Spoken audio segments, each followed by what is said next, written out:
এই BA MA pass না করে আমাদের এই যে শিক্ষা ব্যবস্থা বিনা কারণে বিএ এমএ পাস করে, অথচ দেখেন একটা চিঠি লিখতে বলেন ইংরেজিতে লিখতে পারে না, বাংলা ভালো উচ্চারণ করতে পারে না। কমলনগরের জন্য একটা কারিগরি প্রতিষ্ঠান আমি কিন্তু যদি আমি পাবলিকলি এখনো বলি নাই, ইনশাল্লাহ আমাদের এখানে হয়ে যাবে, কারিগরি প্রতিষ্ঠান হবে।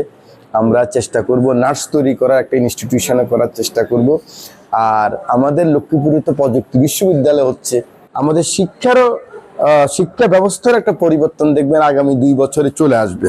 আমরা যত বেশি এই বিএ এমএ পাস না করে আমাদের এই যে শিক্ষা ব্যবস্থা বিনা কারণে বিএ এমএ পাস করে, অথচ দেখেন একটা চিঠি লিখতে বলেন ইংরেজিতে লিখতে পারে না, বাংলা ভালো উচ্চারণ করতে পারে না। তো সেখানে আমাদের দরকার হচ্ছে কি, যারা ব্রিলিয়ান্ট ওরা উচ্চ ক্লাসে পড়বে, ওরা আন্ডার গ্রেডে চলে যাবে, ওরা মাস্টার্সে যাবে, ওরা পিএইচডিতে যাবে। কিন্তু আমাদের যারা আমরা মধ্যবিত্ত মানুষ, কত দ্রুত মেট্রিকটা পাস করে পলিটেকনিক্যালে 2 বছরে 3 বছরে একটা ডিগ্রি নিয়ে সে বিদেশে চলে যাবে বা দেশের মধ্যে কাজ করবে। সেই জন্য মাননীয় প্রধানমন্ত্রী এবার কত হলো, প্রত্যেক উপজেলায় কারিগরি প্রতিষ্ঠান তৈরি করতে হবে। এটা এবারে যে না চাইবে সেও পাবে।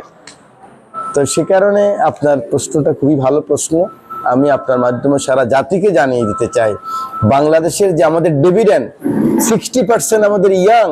জাপান যখন বড়লোক হয়েছে, চায়না যখন বড়লোক হয়েছে, সব সেকেন্ড ওয়ার্ল্ডের পরে 42 সালের পরে 50 সালে স্কুলের মধ্যে চাইনিজরা জাপানিজরা বাচ্চারা স্কুলে যেত সপ্তাহে একদিন ভাত খাওয়ার জন্য। কারণ আমরা বাঙালিদের যেমন ভাত প্রধান খাদ্য, চায়না এবং জাপানিদের এরকম প্রধান খাদ্য ভাত। কিন্তু ভাত খাওয়ার জন্য আমরা দেখুন বাচ্চারা এখন মিড ডে ফুড ডে স্কুলের মধ্যে বাচ্চারা খুশি হয়ে যায়, ঠিক তদ্রুপ জাপানে বাচ্চারা এইভাবে যেত। সে জাপান 20 বছর 30 বছরে কোথায় চলে গেছে, তখন এরকম ইয়াং জেনারেশন ছিল। আমাদের দেশে ভাগ্যবান আমরা এই ইয়াং জেনারেশন, কিন্তু গত 5-7 বছরে 7% কমে গেছে কিন্তু অনেক, কেন ওদেরকে আমরা প্রোভাইড করি নাই।